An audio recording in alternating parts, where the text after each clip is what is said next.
আসসালামু আলাইকুম, সবাইকে শুভেচ্ছা জানাচ্ছি। মাসুম মাহবুব দেখছেন আপনাদের ইউটিউব চ্যানেল এবং মাসুম মাহবুব ফেসবুক পেজ। পৃথিবীর যে প্রান্তে যারা দেখছেন সবার জন্য শুভকামনা, ভালোবাসা। এক দর্শকের কমেন্ট আমার খুব ভালো লাগছে, লিখছে কি জানেন? আসসালামু আলাইকুম প্রিয় মাসুম ভাই, আপনাকে আমি অনেক দিন যাবত কমেন্ট করি কিন্তু আপনি আমার কমেন্টটা পড়েন না, খুব রাগ করলাম। আজকে যদি আপনি আমার কমেন্টটা না পড়েন তারপরও আপনার ভিডিও আমি নিয়মিত দেখে যাব। তিনি হলেন ফারজানা খাতুন। জি, আপনি রাগ করছেন, আমি আপনার রাগ ভাঙালাম। আশা করি কমেন্ট করার জন্য আবার না দেখা মানে সংবাদ দেখা বন্ধ করে দিয়েন না। কারণ আপনি লিখছেন যে নাম বা আপনার কমেন্টটা না পড়লে তারপরও নিয়মিত দেখবেন। আশা করি কমেন্টটা পড়ে ফেলছি, এখন আর নিয়মিত দেখবেন না, তাই তো? মাঝে, মাঝে কিছু কমেন্ট ভাল লাগে দেখে পড়ি আরকি। এজন্য আবার সবাই চাপ দিবেন না, সবাই আবার একই টাইপের কমেন্ট করবেন না। ভালো প্রশ্ন থাকলে করবেন। আমি আপনাদের মোটামুটি কমেন্ট পড়ছিলাম অনেকেরই। সবার তো নাম বলা দরকার নেই, তাই তো? সবাই সবার নাম দেখছেন কিন্তু অন স্ক্রিনে যারা লাইভ দেখছেন তারা সবাই দেখতে পাচ্ছে। দর্শক, আজকে যে বিষয়গুলো নিয়ে কথা বলতে চাই, একটা হলো যে ইরান। একদিকে তারা ইরাকের ইদরিবে মার্কিন ঘাঁটি এবং কুর্দিদের ঘাঁটি টার্গেট করে হিট করেছে। পাশাপাশি হুতিরা সৌদি আরবে অ্যাটাক করেছে। অন্যদিকে আমেরিকার বিরুদ্ধে ইরান দুটো বিগ প্ল্যানে মাঠে নেমেছে। আর এই দুটো প্ল্যান আমেরিকাকে ভালো দুর্বল করে ফেলেছে। অন্যদিকে এই যুদ্ধে অর্থাৎ আমেরিকা ইসরায়েলের এই যুদ্ধ শেষে বিভিন্ন গণমাধ্যম বলছে পশ্চিমা দুনিয়ার নির্বাচনে ডোনাল্ড ট্রাম্প এবং নেতানিয়াহু হেরে যাচ্ছেন।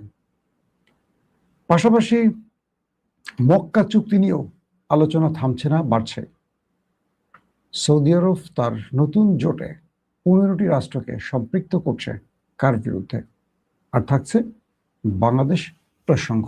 বাংলাদেশে এখন আমরা বলতে পারি পুরনো রাজনীতিতে আবার ফিরে যাচ্ছে। আমরা দেখতে পাচ্ছি আমাদের স্বরাষ্ট্রমন্ত্রী, যিনি এখন এলজিআরডি মন্ত্রী হবেন, তার ছেলে বিশাল অঙ্কের টাকার কাজ পেয়েছে।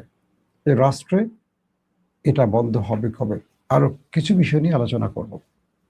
চলেন প্রথম একটা একটা করে আপনাদের খবর দেওয়ার চেষ্টা করছি। প্রথম, ইরাকে যে কুর্দিস্তান এবং আমেরিকার যে ঘাঁটি রয়েছে যেখানে ইদরিব, সেখানে ইরানের ড্রোন অ্যাটাক হয়েছে। বলা হচ্ছে যে এই ঘাঁটি ব্যবহার করে কুর্দিরা ইরানের বিরুদ্ধে কোনো স্থল অভিযানের পরিকল্পনা করছিল। তাদের মদত দিচ্ছিল আমেরিকা। পাশাপাশি বলা হচ্ছে যে আমেরিকা এই ঘাঁটিটি ব্যবহার করে ইরানে আক্রমণ করার পরিকল্পনা করছিল। তাই অগ্রিম ইরান সেই ঘাঁটিগুলোকে ড্রোন অ্যাটাক চালিয়েছে। একটা বিষয় দুর্দান্ত যে ইরান আমেরিকাকে আর ভয় করছে না, সমান তালে কাউন্টার দিয়ে যাচ্ছে। এবং শুধু তাই নয়, বরং আমেরিকা এখন ইরানের ভয় কিছুটা সংযত হতে চাইছে। কথাবার্তার ক্ষেত্রে শালীনতা এনেছে। যে ট্রাম্প এতদিন ধরে উল্টাপাল্টা বলতেন, সেই ট্রাম্প এখন আর সেই উল্টাপাল্টা বক্তব্য দিচ্ছেন না ইরানের ভয়, এমনটি বলা হচ্ছে। অন্যদিকে হুতিরা সৌদির আরামকো থেকে শুরু করে কয়েকটি টার্গেটে আবারও অ্যাটাক করেছে এবং এই অ্যাটাকের ফলে সৌদিতে আবারও ভালো পরিমাণ ক্ষয়ক্ষতি হয়েছে। প্রশ্ন হলো, হুতিরা সৌদি আরবে এখনো আক্রমণ করে যাচ্ছে কেন? যখন সৌদি এই বিষয়ে চুপ, যখন সৌদি এবং ইরানের মধ্যে পর্দার আড়ালে আলোচনা চলছে, তখন হুতিদের এই আক্রমণের কারণ কি? এটা নিয়েও নানান প্রশ্ন আসছে। যাক, সেটা হয়তো বা সময়ের আলোকে বোঝা যাবে। তবে ইন্টারেস্টিং একটি ব্যাপার হলো, সৌদি আরব লোহিত সাগর প্রতিরক্ষা জোট গঠনের ঘোষণা দিয়েছে। এটি কি কার্যকর হবে আদৌ? এরকম অনেক প্রশ্ন আসছে।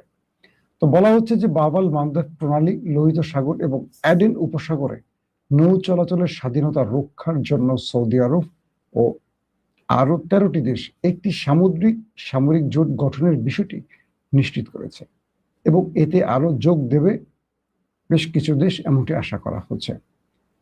এর মধ্যে রয়েছে বাহরাইন, আমাদের বাংলাদেশ, কামারোস, জিবুতি, মিশর, জর্দান, কুয়েত, পাকিস্তান, কাতার, সৌদি আরব, সোমালিয়া, সুদান, তুরস্ক এবং ইয়েমেন।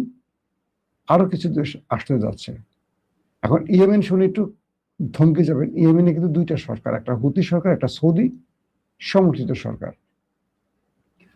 তো সৌদি প্রতিরক্ষা মন্ত্রণালয় জানিয়েছে যে 15টি দেশ একটি ঘোষণাপত্রে স্বাক্ষর করেছে, যার মধ্যে 13টি দেশ এখন পর্যন্ত পূর্ণাঙ্গভাবে জোটে যোগ দিয়েছে।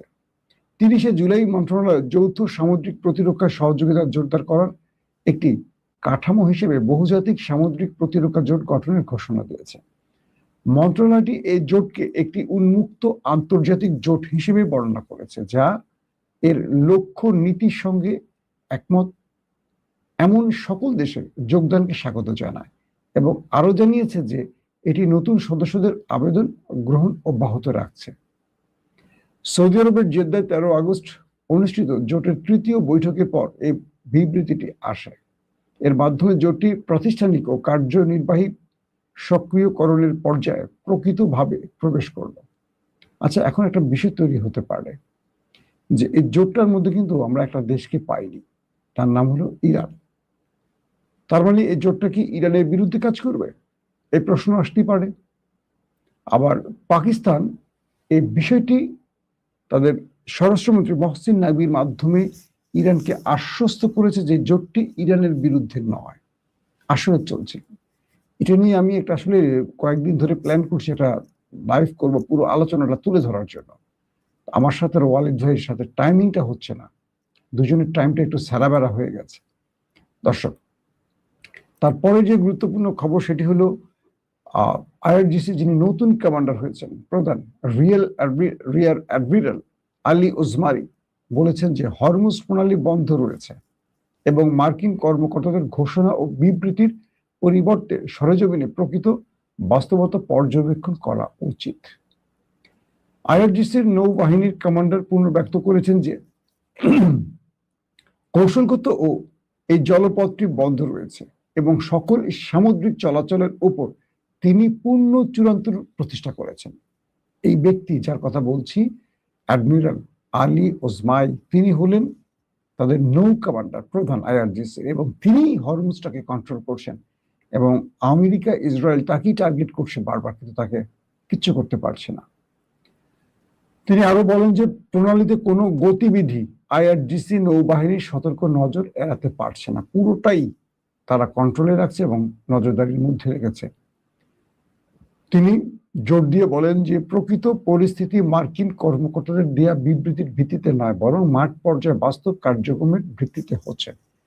অর্থাৎ আমেরিকা যে বারবার বলছে যে এটা তাদের কন্ট্রোলে আছে হরমুজ প্রণালী, এটা ভুয়া, এটা আমেরিকা মিথ্যা বলছে। বাস্তব পরিস্থিতি বলছে এখানে কোনো জাহাজ ইরানের অনুমতি ছাড়া ঢুকতে পারছে না, বেরোতে পারছে না।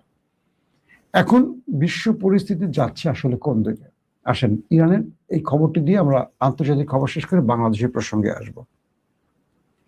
ইরান এই মুহূর্তে দুটো পরিকল্পনা নিয়ে কাজ করছে। প্রথম পরিকল্পনা, আসছে নির্বাচনে ইসরায়েল এবং অর্থাৎ প্রায় 70, 71 বা 72 দিন পর ইসরায়েলের নির্বাচন। নেতানিয়াহু এই নির্বাচনে হেরে যাচ্ছেন, এটা তাদের গণমাধ্যমের অগ্রিম জরিপগুলো বলছে, এবং বিরোধী মত বিজয় লাভ করতে পারে। তো নেতানিয়াহু দুটো প্রক্রিয়া আছেন, তিনি যখন বুঝবেন যে তিনি হেরে যাচ্ছেন কনফার্ম, তিনি হয়তো নতুন ফ্রন্টে যুদ্ধ করে আবার যুদ্ধ শুরু করবেন যাতে নির্বাচন আবার পেছায়। অথবা তিনি যদি নির্বাচনে বাধ্যতামূলক নির্বাচন করতেই হয়, তিনি যদি হেরে যান, তিনি চাইবেন ওই সংখ্যক আসন নিতে যে আসন পেলে ইসরায়েলে কেউ এককভাবে ক্ষমতায় বসতে পারবেন না। তাহলে সেই কোয়ালিশনে তাকে গুরুত্বপূর্ণ পদে রাখতে হবে, জায়গায় রাখতে হবে, যাতে করে তিনি আবারও তার কন্ট্রোল বজায় রাখতে পারেন। তো ধারণা করছি ইসরায়েলে বোধহয় 61র মতো আসন পেলে ক্ষমতায় বসা যায়। তো এই মুহূর্তে বিরোধীরা নেতানিয়াহুর চেয়ে বেশি স্ট্রং পজিশনে আছে। অন্যদিকে মধ্যবর্তী নির্বাচন হতে যাচ্ছে আমেরিকায়। আপনারা জানেন যে একটা প্রেসিডেন্ট নির্বাচনের 4 মাস পরে আমেরিকা নির্বাচন হয়। সেখানে ট্রাম্প হারার সমূহ সম্ভাবনা আছে, মার্কিন জনমত জরিপ তাই বলছে। তো এই পরিস্থিতিতে ট্রাম্প ইরান থেকে একটা এক্সিট রুট চাইছেন এবং জনগণকে আশ্বস্ত করার মতো কিছু চাইছেন।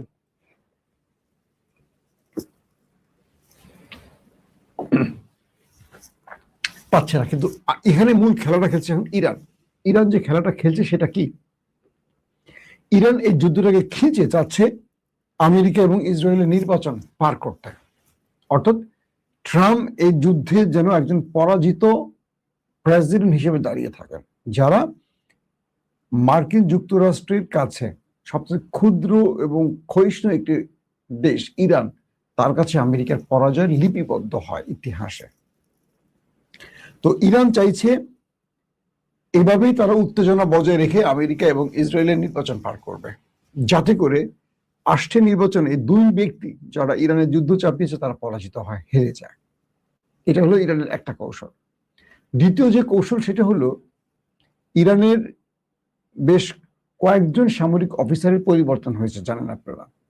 এর মধ্যে একজন জ্যেষ্ঠ আইআরজিসির কমান্ডার এবং সামরিক অ্যাডভাইজার, তিনি বলছেন ইরান এখন কয়েকটা মিশনে খেলছে। এক, মধ্যপ্রাচ্যে মার্কিন ঘাঁটি তারা দখল করতে চায়, ইরানের পতাকা ওড়াতে চায়। দুই, ইরান 12 থেকে 12,500 কিলোমিটার দূরে ইন্টারকন্টিনেন্টাল ব্যালিস্টিক মিসাইল উৎক্ষেপণের প্রস্তুতি নিচ্ছে। অর্থাৎ 1200 বা 12,500 বা 12,500 মানে হলো ইরান থেকে আমেরিকার দূরত্ব। ইরান তার 2000 বা 2500 কিলো যে মিসাইলগুলো আছে এগুলো দিয়ে ইসরায়েলকে তামাতামা করেছে, কিন্তু ইরান মধ্যপ্রাচ্যে থাকা মার্কিন যে ঘাঁটিগুলো আছে সেগুলোকে অ্যাটাক করেছে, কিন্তু আমেরিকার ভূখণ্ডে অ্যাটাক করতে পারেনি।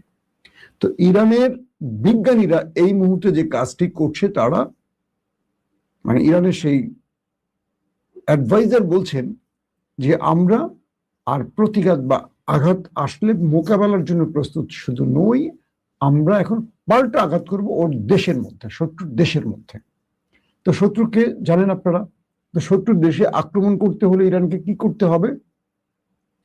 12,000 থেকে 13,000 কিলোমিটারের মিসাইল বানাতে হবে। তো ইরান সেই কাজটি এখন শুরু করছে। তারা বলছে আমেরিকার জন্য চমক আসছে, আমরা আমাদের দেশ থেকে ওই শত্রু দেশকে টার্গেটের জন্য যে মিসাইল দরকার সেটি কাজ শুরু করছে। আপনারা জানেন এই বিষয় উত্তর কোরিয়া এবং চীন ইরানকে সহযোগিতা করছে এমন তথ্য আসছে, কারণ ক্ষেপণাস্ত্রের জন্য উত্তর কোরিয়া বেশ সুনাম কুড়িয়েছে।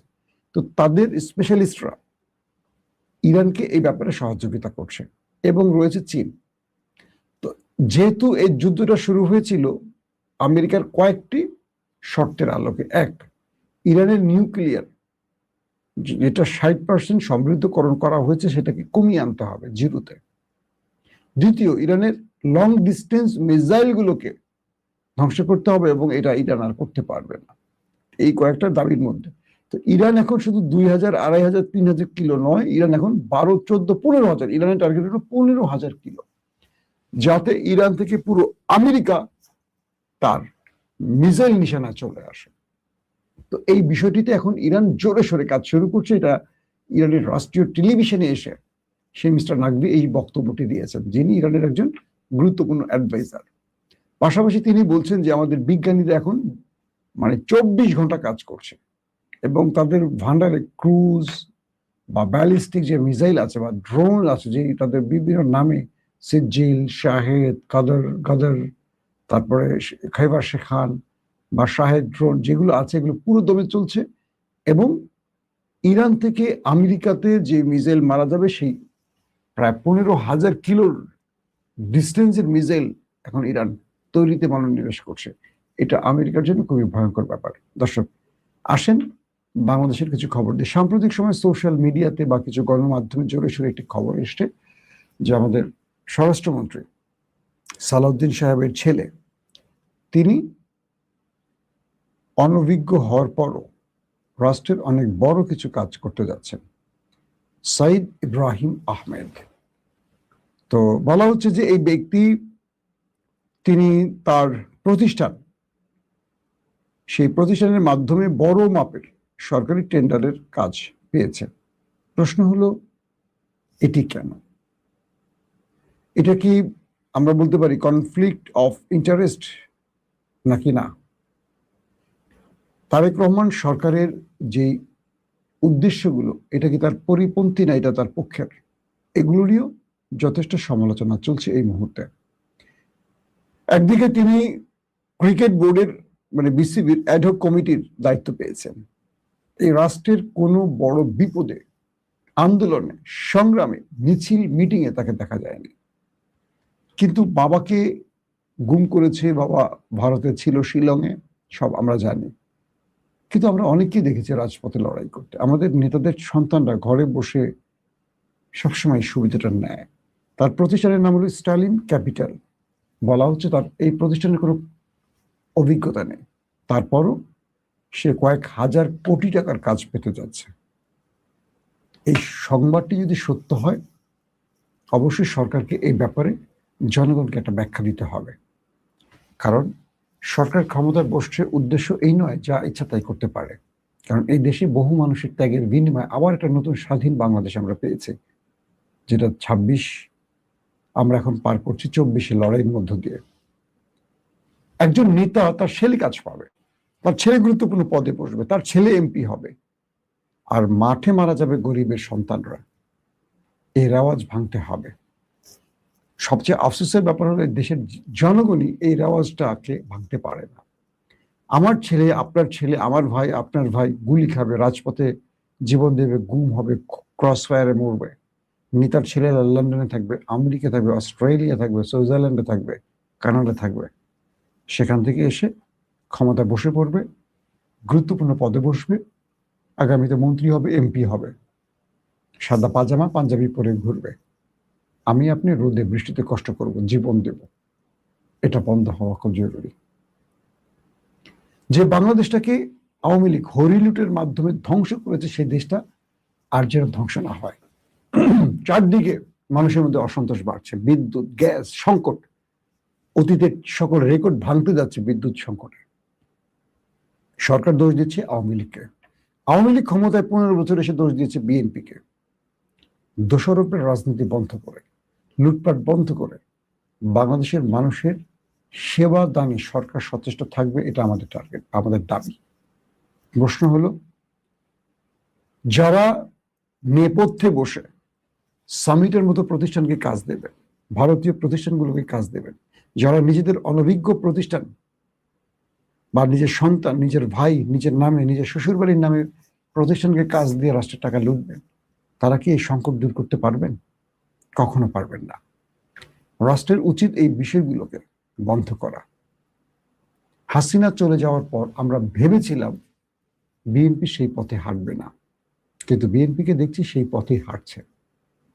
একমাত্র তারেক রহমান তার ইমেজ ধরে রাখার জন্য একটার পর একটা ভালো কাজ করছেন, ভালো সিদ্ধান্ত নিচ্ছেন, সোশ্যাল মিডিয়া, গণমাধ্যমে সেগুলো নিউজ হচ্ছে, কিন্তু জনগণ এগুলো ভুলে যাচ্ছে। কারণ হাসিনাকে দেখে জনগণ অনেক কিছু শিখে ফেলছে, অনেক কিছু জেনেছে জনগণ, যে কিভাবে মানুষের সাথে প্রতারণা হয়। হাসিনা পরিবারই কয়েক হাজার কোটি টাকা পাচার করেছে, অথচ দাবি করতে ৭১-এর পক্ষের দল, এই দল সেই দল, আবার তাদেরকে সমর্থন করে সাংবাদিক, সুশীল, অমুক তমুক। একটা লুটেরা দলকে যারা সমর্থন করে তারা কত বড় জঘন্য প্রকৃতির লোক হতে পারে। আমরা বিশেষ করে জিয়া পরিবার এই কাজটি করেনি, করবে না, কিন্তু জিয়া পরিবারের সঙ্গে থাকা বাকি লিডাররা কি করছে, জিয়া পরিবারকে সেই লাগাম টানতে হবে। অতীতেও তারেক রহমানের কোমর ভেঙেছিল এইসব দুষ্ট লোকদের কারণে, যিনি ১ টাকা লুটপাট করেননি এবং প্রমাণ করতে পারেনি হাসিনা সরকার তারেক রহমানের নামে বা জিয়া পরিবারের বিরুদ্ধে, কিন্তু সাজা ভোগ করতে হয়েছে তারেক রহমানকে, কোকো ভাইকে। কারণ এই ব্যাপারে যদি আমরা খোঁজ খবর না রাখি, বা দলের নেতা ভারতে ছিলেন, হঠাৎ করে দেশে আসলেন, এসে গুরুত্বপূর্ণ পদ পেয়ে গেলেন, হ্যাঁ, ডিফেক্টর প্রধানমন্ত্রী হয়ে গেলেন, তার ছেলে এখন গুরুত্বপূর্ণ পদে আছে, সব কাজ করবে, এই সিস্টেমটা বন্ধ হওয়া খুব জরুরি। এই সিস্টেমগুলো বিএনপি তো পছন্দ করছে না, বাকিদের হাতে আগুন তুলে দিয়ে লাফটাকে। তবে সবচেয়ে ভালো একটা খবর হলো তারেক রহমানের শেখ হাসিনাকে ফেরত না দিলে তিনি হয়তোবা ভারত সফরে যাবেন না, এমন একটি সিদ্ধান্তের খবর আসছে। এই খবরটি আমাদেরকে আসলে খুব আশা জাগিয়েছে। তারেক রহমানকে মনে রাখতে হবে, ভারত বিএনপির বন্ধু না, সেটা গত ১৫-১৬ বছরের তার প্রমাণ মিলছে। এখন ভারত তার স্বার্থ উদ্ধারে বাংলাদেশকে ট্র্যাপে ফেলতে চায়। বাংলাদেশের জনগণ বিএনপির সঙ্গে ততক্ষণ থাকবে যতক্ষণ দিল্লি না ঢাকা এই স্লোগানটি বিএনপি মনে রাখবে। নতুবা বাংলাদেশের মানুষ হাসিনার মতো বিএনপিকে ছুঁড়ে ফেলতে ১ ইঞ্চি, ১ মিনিট সময় নেবে না। আবারও বলছি, শেষ কথাটি, এই রাষ্ট্রের ভেতরে কেউ লুটপাট করে দেশটাকে ধ্বংস করুক, আর আমরা বিদ্যুৎ সংকটে বসে অতিরিক্ত বিল দিয়ে বিদ্যুৎ পাবো না, এই নিয়ম আর চাই না। মানুষ যখন রাস্তা নেমে যাবে তখন সরকার বুঝবে না কোন দিক থেকে বিপদ ধেয়ে আসতে পারে। কারণ টর্নেডো, সাইক্লোন, ঝড় তুফান হঠাৎ করে সাগর থেকে সৃষ্টি হয়, তারপর পুরো জমিনকে ধ্বংস করে দিয়ে চলে যায়। হাসিনার কাছ থেকে বা আওয়ামী লীগের কাছ থেকে আমাদের অনেক কিছু শিখতে হবে, কিভাবে তার উপর তার দেশের জনগণ রাস্তায় নেমে এসেছিল। বিএনপিকে যেন এভাবে আর কেউ ধ্বংস করতে না পারে, আমাদের পছন্দের ভালোবাসার দলটিকে যেন মানুষ আওয়ামী লীগ ভাবতে না পারে, আমরা এটা চাই। প্রত্যেকে ভালো থাকবেন। আল্লাহ হাফিজ। ওপেন দাইস মানে সত্যকে সত্য বলা, মিথ্যেকে মিথ্যে বলা। আমরা শোনা কথা নয়, চোখে যা দেখি তাই বলি।